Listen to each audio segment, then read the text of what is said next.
जय राम जी की।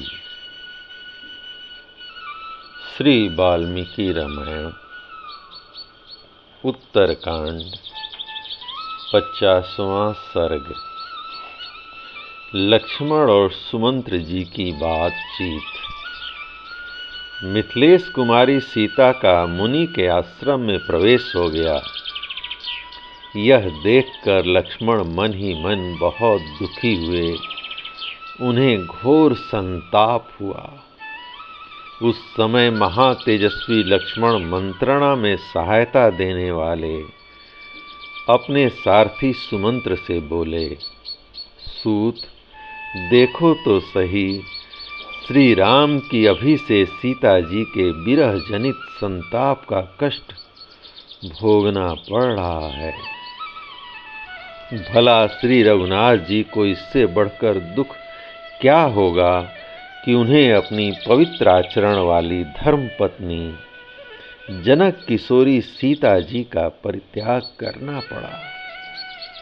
सारथे, रघुनाथ जी को तो सीता का जो यह नित्य वियोग प्राप्त हुआ है, इसमें मैं देव को ही कारण मानता हूँ, क्योंकि देव का विधान दुर्लभ होता है। श्री रघुनाथ जी कुपित होने पर देवताओं, गंधर्वों तथा राक्षसों सहित असुरों का भी संहार कर सकते हैं। वे ही देव की उपासना कर रहे हैं, उसका निवारण नहीं कर पा रहे हैं। पहले श्री रामचंद्र जी को पिता के कहने से 14 वर्षों तक विशाल एवं निर्जन दंडक वन में रहना पड़ा है। अब उससे भी बढ़कर दुख की बात यह हुई कि उन्हें सीता जी को निर्वासित करना पड़ा। परंतु पूर्ववासियों की बात सुनकर ऐसा कर बैठना मुझे अत्यंत निर्दयतापूर्ण कर्म जान पड़ता है। सूत, सीता जी के विषय में अन्यायपूर्ण बात कहने वाला इन पूर्ववासियों के कारण ऐसे कीर्ति नाशक कर्म में प्रवृत्त होकर श्री रामचंद्र जी ने किस धर्म राशि का उपार्जन किया है। लक्ष्मण की कही हुई अनेक प्रकार की बातों को सुनकर बुद्धिमान सुमंत्र ने श्रद्धा पूर्वक कहा, सुमित्रानंदन, मिथिलेश कुमारी सीता के विषय में आपको संतप्त नहीं होना चाहिए। लक्ष्मण, यह बात ब्राह्मणों ने आपके पिताजी के सामने ही जान ली थी। उन दिनों दुर्वासा जी ने कहा था कि श्री राम निश्चय ही अधिक दुख उठाएंगे, प्रायः उनका सौख्य छीन जाएगा। महाबाहु श्री राम को शीघ्र ही अपने प्रियजनों से वियोग प्राप्त होगा।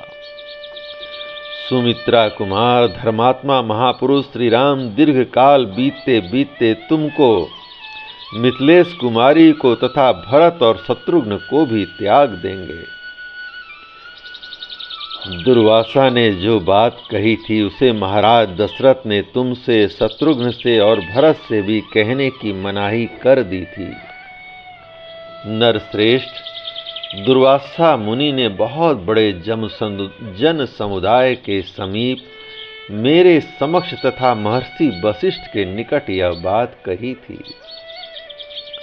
दुर्वासा मुनि की यह बात सुनकर पुरुष प्रवर दशरथ ने मुझसे कहा था, सूत, तुम्हें दूसरे लोगों के सामने इस तरह की बात नहीं कहनी चाहिए। सौम्य, उन लोकपालक दशरथ के उस वाक्य को मैं झूठा न करूं, यह मेरा संकल्प है। इसके लिए मैं सदा सावधान रहता हूं। सौम्य रघुनंदन, यद्यपि यह बात मुझे आपके सामने सर्वथा ही नहीं कहनी चाहिए, तथापि यदि आपके मन में यह सुनने के लिए श्रद्धा उत्सुकता हो तो सुनिए। पूर्व काल में महाराज ने इस रहस्य को दूसरों पर प्रकट न करने के लिए आदेश दिया था, तथापि आज मैं वह बात कहूँगा। देव के विधान को लांघना बहुत कठिन है, जिससे यह दुख और शोक प्राप्त हुआ है। भया तुम्हें भरत तुम्हें भी भरत और शत्रुघ्न के सामने यह बात नहीं कहनी चाहिए। सुमंत्र का यह गंभीर भाषण सुनकर सुमित्रा कुमार लक्ष्मण ने कहा, सुमंत्र जी, जो सच्ची बात हो उसे आप अवश्य कहिए। जय राम जी की। इस प्रकार श्री वाल्मीकि निर्मित आर्ष रामायण आदि काव्य के उत्तरकांड का 50वां सर्ग प्रभु श्री राम की कृपा से पूर्ण हुआ। जय राम जी की।